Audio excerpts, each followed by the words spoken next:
पारू अगं खूप मोठी चूक केलीस तू, माझ्यावर हात उचललाय सावत्यावर। बघतो आता या चाळीत कशी राहते तू। ए तुझं थोबाड सुद्धा बघायचं नाहीये, चल नी इकडं। तुझ्या तर अरे तू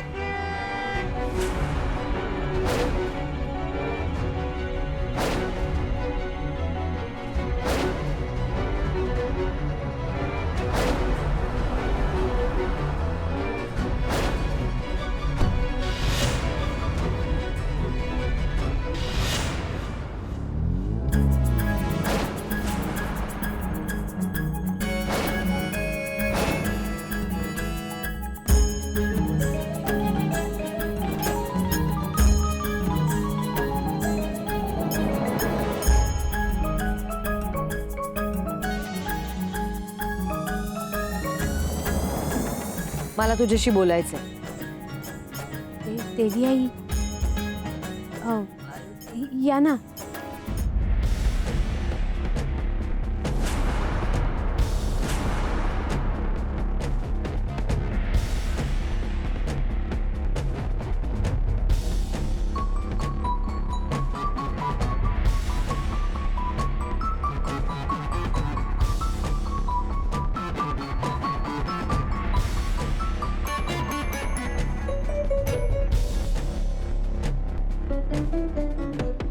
या घरात परत यावं लागेल असं मला वाटलं नव्हतं।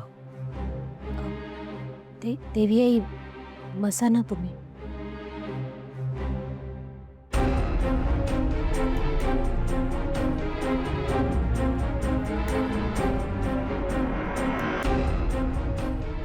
त्या दिवशी जेव्हा माझा मुलगा माझ्याकडे परत आला होता ना, तेव्हा त्याला तुझ्याकडे परत पाठवायला नको होतं। त्याच दिवशी जर आदित्यला थांबवून घेतलं असतं घरी, तर आजचा हा दिवसच बघायला लागला नसता। आदित्यला काहीही झालेलं नाहीये, मी होऊही देणार नाही, पण ही परिस्थितीच निर्माण झाली नसती। आणि त्याला शोधण्यासाठीच त्याची एखादी खूण किंवा त्यांनी काय कपडे घातले होते, काहीतरी असेल त्याच्याजवळ ज्यामुळे त्याला शोधणं सोपं जाईल, म्हणून मी आले तुझ्याकडे।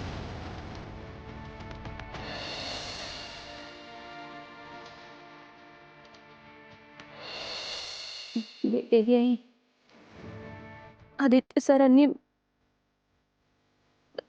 जांभळ्या रंगाचा शर्ट घातला होता, एक काळ्या रंगाची मोठी बॅग होती। मला खात्री आहे त्यांना काहीच नाही होणार आहे। ते कामासाठी चेन्नईला गेलेत ना, तर त्यांना काय बी नाही होणार। तो चेन्नईला कुठे गेलाय? नाही माहिती। म्हणजे कुठे राहतोय, कुठल्या भागात? नाही माहिती। त्या ज्या इन्स्टिट्यूटला तो गेलाय तिथला फोन नंबर? तिथे चौकशी केलीस का?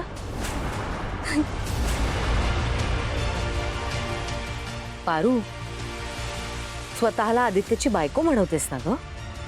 मग आपला नवरा कुठे जाणार आहे, कुठे राहणार आहे, काय करणार आहे, कशाची चौकशी करावीशी वाटली नाही तुला? हीच तुझी आदित्यविषयीची काळजी, हेच त्याच्यावरचं प्रेम? तू आदित्यची बायको होण्याच्या पात्रतेची नाहीयेस हे मला आधीच माहिती होतं, आणि म्हणून माझा या लग्नाला विरोध होता।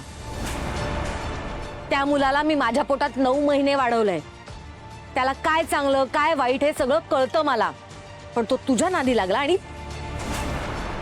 सगळंच बिनसलं। परत परत एकदा नीट आठवून सांग, त्याच्याकडे असं काही होतं का, त्याच्या गळ्यात होतं, तो काही घेऊन गेलाय का ज्याने त्याची ओळख पटू शकेल? फक्त कपड्यांवरनं ओळख नाही पटणार आहे त्याची। देवी आई तुम्ही नका ना काळजी करू, आदित्य सरांना काहीच नाही होणार आहे, काहीच नाही होणार। मला माहिती आहे त्याला काही होणार नाहीये ते। माझ्या मुलाला काही नाही होऊ शकत। माझा मुलगा फायटर आहे, तो असा सहजासहजी हरणारा नाहीये। पाने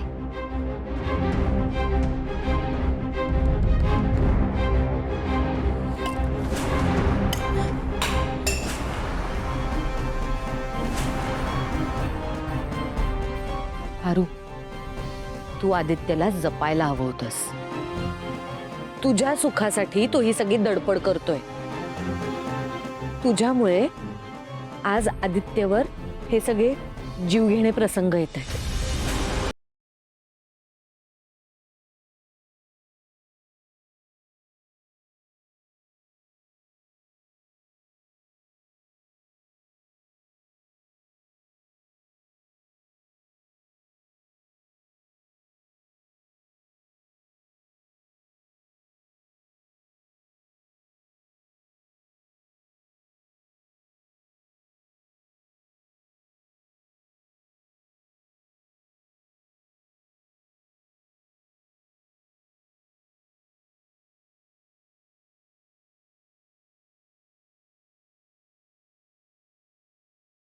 त्याचं हे त्याला माहिती आहे.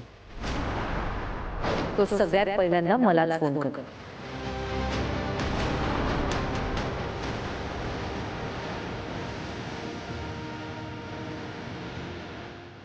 हॅलो.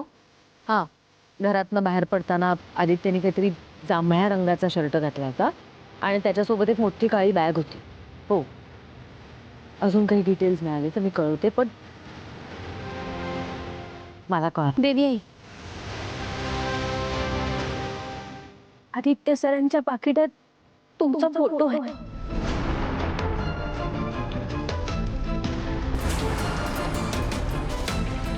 हॅलो, आदित्यकडे एक वॉलेट आहे, त्याच्यात माझा फोटो आहे. ठीक.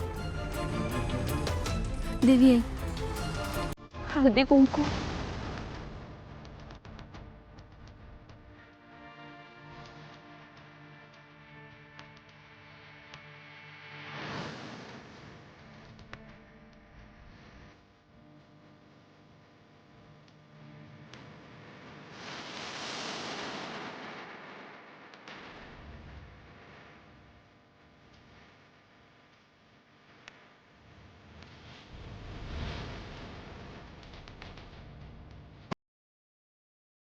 हे मिठू देऊ नकोस. हे नुसतं कुंकू नाहीये, माझ्या मुलाचा, माझ्या आदित्याचा जीव आहे. आणि काळजी नको करूस, तो येईल परत. मी त्याला परत घेऊन येईन. रडू नकोस.